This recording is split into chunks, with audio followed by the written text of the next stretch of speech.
into fifth again.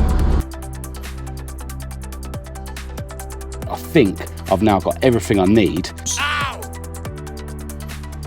Which hasn't made a difference, but I'm just gonna send it. I forgot to add a fuel filter. Oh dear. Seems really loose. This thing won't be coming out to play. Favourite car of the meet, which is really fiddly. I'm using a flap wheel on a drill. Time to turn my attention back to the eyesore that is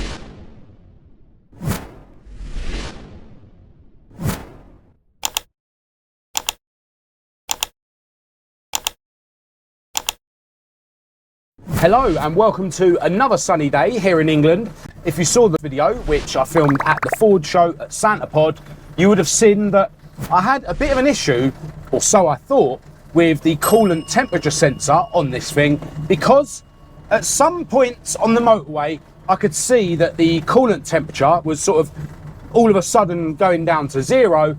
And on one of those occasions, which was during a bit of an acceleration on the motorway, the car felt really underpowered. In fact, it felt exactly the same as it does when it's super cold, when you try and boot it before it's warmed up. What I've kind of remembered since that last video is that the sender that basically makes the coolant temperature gauge work is a different sender than the sensor that the ECU uses to control the fueling. Now, obviously, the wiring loom is in the same place because both of those senders are going into the water rail. So maybe it's an issue with not enough slack on both of those wires. But other than that, it's not, you know, those two issues can't be linked. But yeah, it's something that I'm not going to worry about too much. I'll monitor it, see how it goes. And when I rip this car apart and the engine comes out, I can look at the wiring, look at replacing the wiring loom if needed be for the ECU,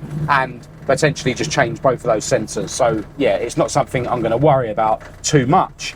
In terms of the thicker oil that I put in this car, it definitely seems like it's making a lot less oil get chucked out of the filter on the catch can, which is good.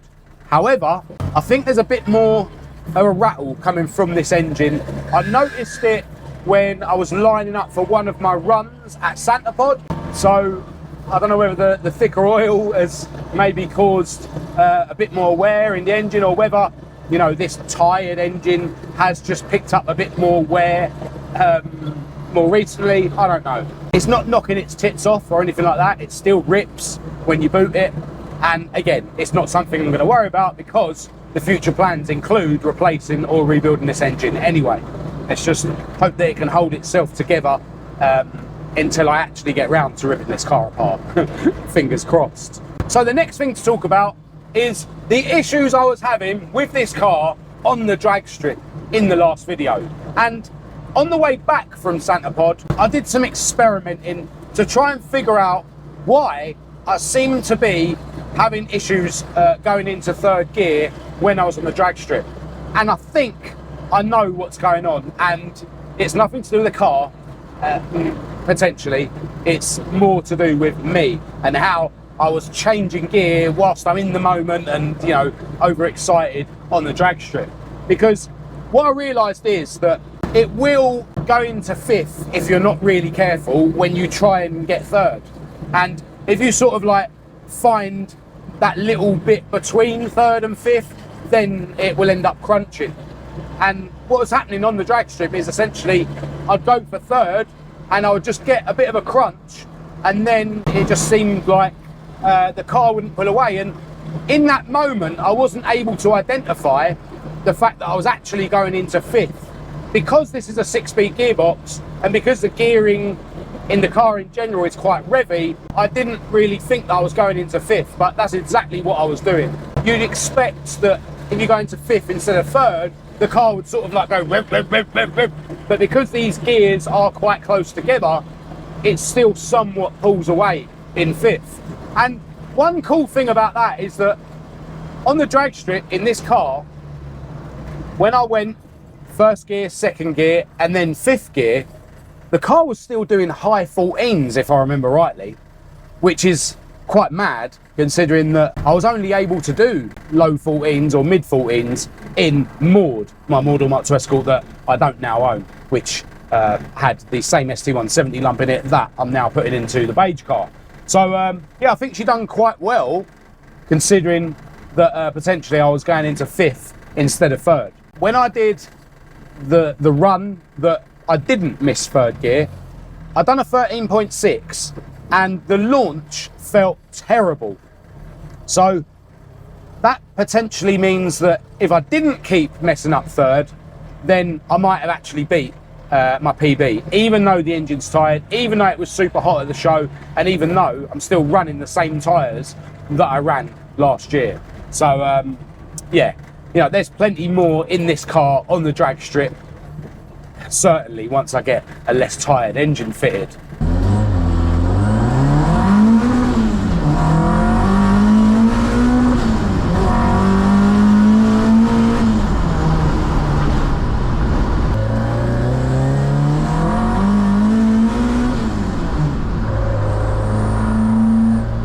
Into 5th again. So easily done.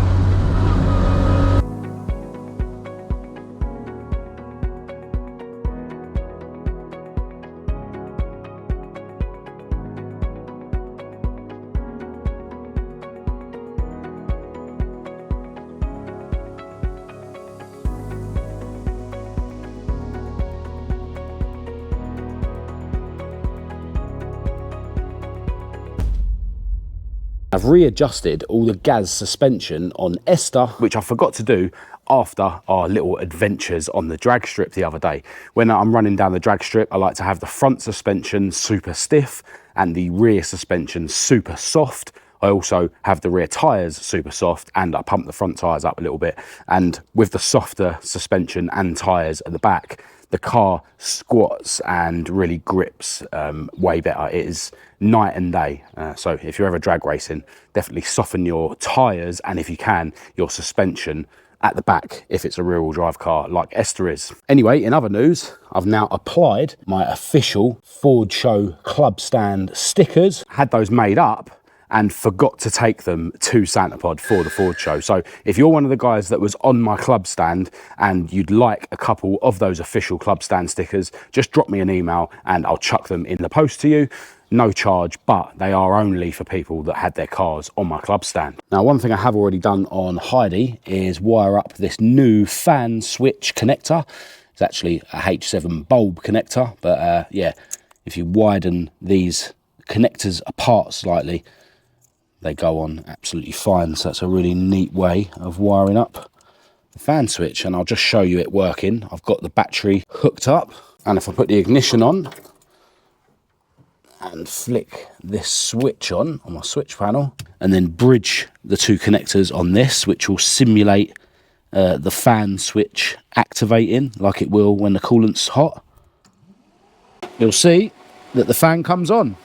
So that's yet more successful wiring on Heidi. Am I becoming less of a cowboy, or am I just on a lucky streak? Let me know what you think in the comments. We won't rely on luck too much. We will turn that off and undo this. Now, I'm pretty sure I now have all the bits I need to finish the fuel plumbing on this thing, but I still do need a new fuel cap though. This was the one that was fitted to Maud, which I painted black, but it's seized and the lock looks a bit ropey anyway. So yeah, I'm not going to bother trying to loosen this off. I just wanted to replace it. And I bought this one on eBay, which sort of said it was for a Mark II in the list of listings. But as soon as that come through the post, I knew that that's just too small. I mean, yeah, way too small. So this is no good, and I'm unable to send it back without paying for the postage myself, because if you go to the sort of compatibility thing inside the listing on eBay, it says it's not suitable for a Mark II. So I don't know why it says it is in the list of listings. Yeah, it was super cheap, so I'm not going to lose any sleep over it. It's just annoying that you can't get a black fuel cap for a Mark II. So I'm going to have to buy a chrome one and, yeah, key it up and destroy it and paint it black. But it is what it is. But in terms of plumbing the fuel tank, I think I've now got everything I need through the post. I showed you these fittings before, and this bulkhead fitting, which I'm going to use to make an AN line to go from the bottom of the tank to come into the boot where the fuel pump is. And I've since bought another one, which I think is going to be a bit of a better angle, but we'll see. What I was waiting for though was the Teflon fuel hose to make up that line. So I've got that, so I can complete that fuel line. And then I've also got two different sizes of rubber type fuel hose. The wider stuff, this is 10mm in a diameter, is for the bike carb end, and this 8mm in a diameter stuff is for the fuel pump end. And then I've got some Jubilees here and a whole load more here if they're not suitable. And in here, I've got a lifetime supply of fuel filters. I got these from Amazon. On Amazon, you just seem to need to buy 100 of everything, but yeah, they should last me forever.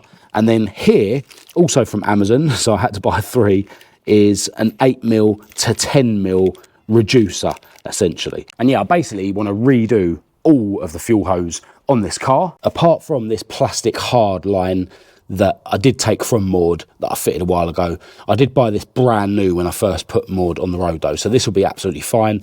But I want to change all of these bits and all the bits on the bike carbs at the front of the car, add a couple of filters in the process as well. But yeah, I think it's about time we cue some music and I'm going to crack on with this. So I need to make an AN line that goes from the bottom of the tank to this bulkhead fitting, then a rubber hose that goes into the bottom of the pump. Something like this. There just so happens to be a dimple in the boot floor, and it looks like it'll work having the bulkhead fitting there. So it's time to drill a hole, mount the bulkhead fitting, and fit the rubber hose. Job done. So now it's time to crack on with the AN line, which uses AN fittings. They have this olive which attaches to the Teflon part of the fuel hose, but first I need to slide this threaded fitting onto the hose without injuring myself too much from the braid. Once that fitting slid on, I can remove the tape and then flare the braid out with a screwdriver, which then means I'm able to get the olive onto the Teflon bit. With the threaded bit slid up to the end of the hose, it's time to screw on the rest of the fitting, which will need to be done in a vise. I've wrapped some tape around the hose so that I can monitor if the hose gets pushed out whilst I do the fitting up, which it has. So I'm going to undo the fitting again, lube it up with some Kent Europe 91 in 1, which hasn't made a difference, but I'm just going to send it. It's time to sort the other end out now, so I'm going to screw the other fitting into the bulkhead fitting, attach my half-made line to the tank, then I can mark and cut the fuel hose and then add the other fitting to the other end. With the AN line all fitted up, I'm pretty chuffed what I've been able to achieve. But looking back inside the boot, I now realise that I forgot to add a fuel filter between the bulkhead fitting and the fuel pump. Oh dear. If I add a fuel filter now, it's going to look ugly because the fuel hose now has to bend around. But I'm just going to forget about it and crack on with replacing the other hoses. One from the pump to the regulator and one from the regulator to join up with the rest of the fuel system. And then it's on with the bike carb hoses. With the old ones removed, I could use them as a template to make new hoses but using the old T-piece. Along with a new filter, which seems really loose but hopefully won't leak once the Jubilee clip's done up. But once the filter is attached, I can hook it all up to the bike carbs. Alright, it's a new day and I've been scratching my head quite a bit about the fuel pipe that I failed to sort out on Heidi. More about that later on in the video, because this evening we've decided to jump in INSTA and head to the Ace Cafe for the latest Passion Ford North London meet. And it's raining, which isn't ideal, but at least I do now have 2 windscreen wipers to deal with the rain. Anyway, before we go to the Ace Cafe, we're actually, hopefully, going to go and help my good friend David Coogan with a couple of issues he's been having with his gold Mordor Mk2 Escort. All right, we have had no luck with David's gold Mark II. He needs the longer bolts for the calipers. He's got 4-pot calipers, but he's got non-RS and non-Capri front legs. So I brought some bolts from my Capri front legs, my spare ones, but the thread is different. So yeah, unfortunately, yet again, this thing won't be coming out to play, but at some point I'll give you a good look around it when it does eventually get out to play, because yeah, there's been some serious changes on that thing since David's dad, Danny, owned it. So yeah, David and his friend Alex will be coming to the Ace in this thing that we saw at the Ford show recently. And since then, thankfully, it has had the bonnet replaced. So this one actually doesn't flap about in the wind. All right, off we go to the Ace Cup. The weather is absolutely grim. And there's a ton of traffic due to a boxing match at Wembley Stadium. Whose idea was it to go to Ace Cup on a fight night? With the traffic navigated, we've now got Esther outside the CAF, and she's in good company with a load of other Fords, including some old school bits, like this Mk2 Escort van on pepper pots rocking an MH sticker, and this super cool, heavily modified Orion. Alex's Mark III made it to the CAF, and I hear he's going to be buying another one of these soon. Next to the RS Focus is this really cool white Escort RS Cosworth. I'm loving the gold rims, and check out the huge AP Racing brakes. I love a Mark II Cortina 1600E, and this one looks awesome. My favourite car of the meet would have to be this popular Mark II Escort, which still has its 1100 crossflow lump fitted. The interior is all standard, and as you can see, it's a left hooker with only 28,000 kilometres on the clock.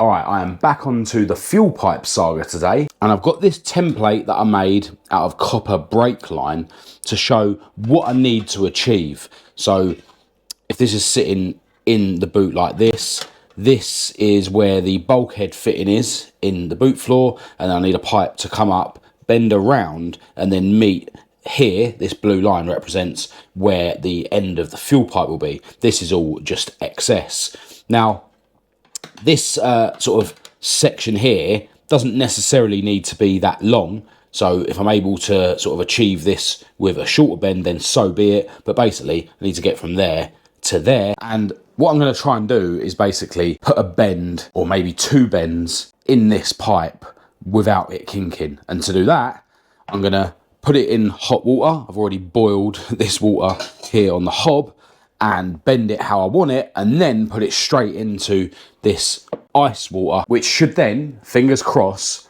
set it to the bend, and it will stay like that permanently. I decided to bend the pipe further than it needed to be so that it had more chance to be how I needed it to be once I'd finished the procedure. So it's in the hot water for a few minutes, then in the cold water for a few minutes, and it's worked better than I thought it would. After a bit of trimming, you can see that the pipe is now bent exactly like the template. I then repeated the process to put the second bend in it, and these cable ties should hold it in shape until I get back round to the garage.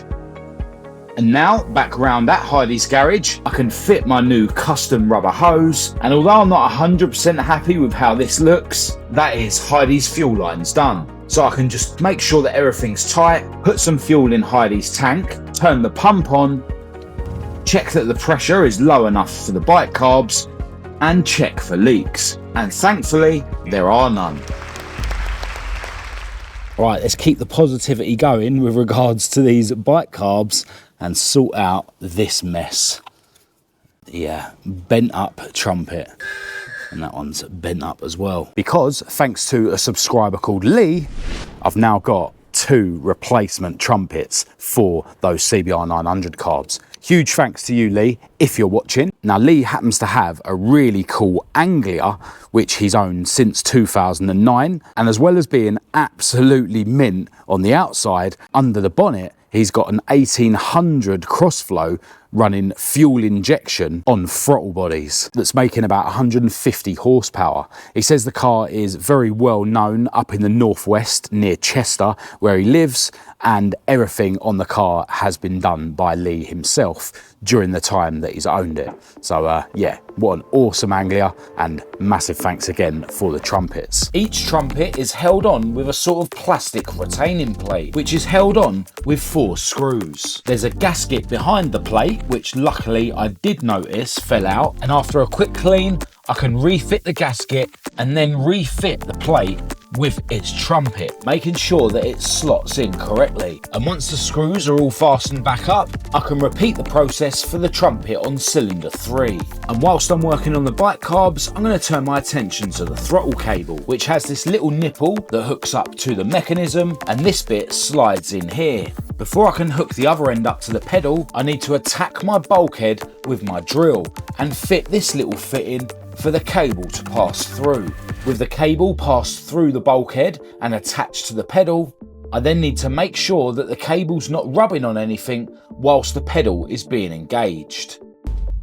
Before I can finish plumbing Heidi's engine coolant system in, and before I can put Heidi's interior back together, I need to refit the heater box. But with Heidi, I want to make her the first car that I've owned for over a decade that's actually had a properly working heater. So I've decided to change the heater matrix in Heidi's heater box. And I'll also have to make some modifications to the heater matrix and to the bulkhead to make the heater work better with the ST170 lump. There are 2 clips on the heater box near the fan, and once they're removed, you can separate the 2 halves of the heater box to gain access to the old matrix and the flaps inside.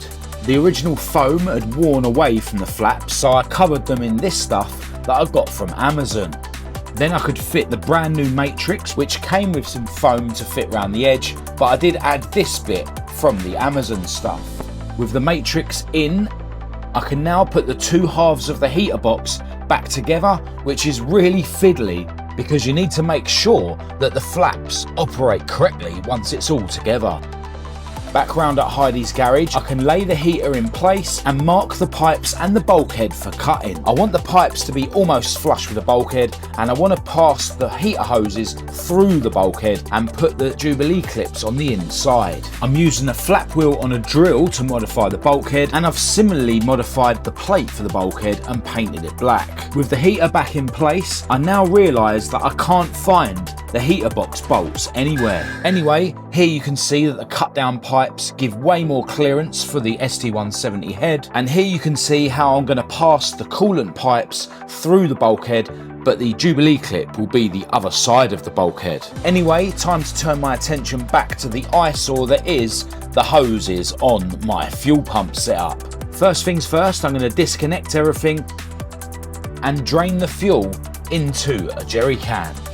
Whilst that's draining, I can shorten and tidy up the regulator's outlet pipe, which looks a whole lot better now. And then it's time to turn my attention to this pipe. I'm hoping that I can adjust the position of the bulkhead fitting without actually cutting down my AN line. But it looks like that means the bulkhead fitting would be here, whereas I want it around here. So I'm going to have to cut down the AN line after all. But first, I'm going to drill a hole to reposition the bulkhead fitting. And now I can hook up a way more tidy fuel pipe with a filter going from the bulkhead fitting to the bottom of the fuel pump, and the last job is to make up and fit a shorter AN line. Alright, well I definitely reckon that looks a whole lot better now. It's a shame about having this grommet in the floor, but I think that grommet looks less of an eyesore than this used to with the fuel pipes going all over the gaff. So yeah, I'm pretty happy with that. I might actually try and see if I can get something to sort of protect and cover the fuel pipes.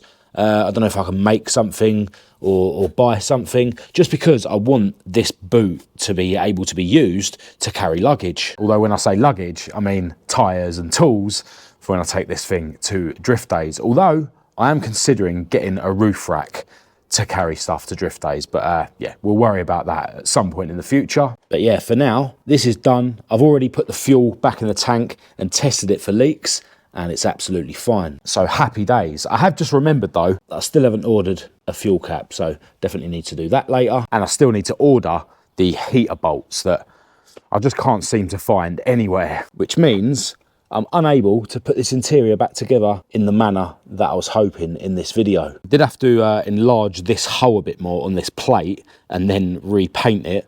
When I lined it up, it was clear that the hoses weren't going to fit through how I needed them to, but yeah, I'm pretty sure that that will now work, and pipes are absolutely fine. They're not fully flush, but they're not poking out too much to foul anything. So yeah, I'm now able, when the time comes, to put all this back together. But yeah, there's no point fitting that plate or hooking up the coolant pipes until I've actually got the heater bolted back in. And then I'll be in a position to put this interior partly back together, not fully, because what I want to crack on with soon is working on this.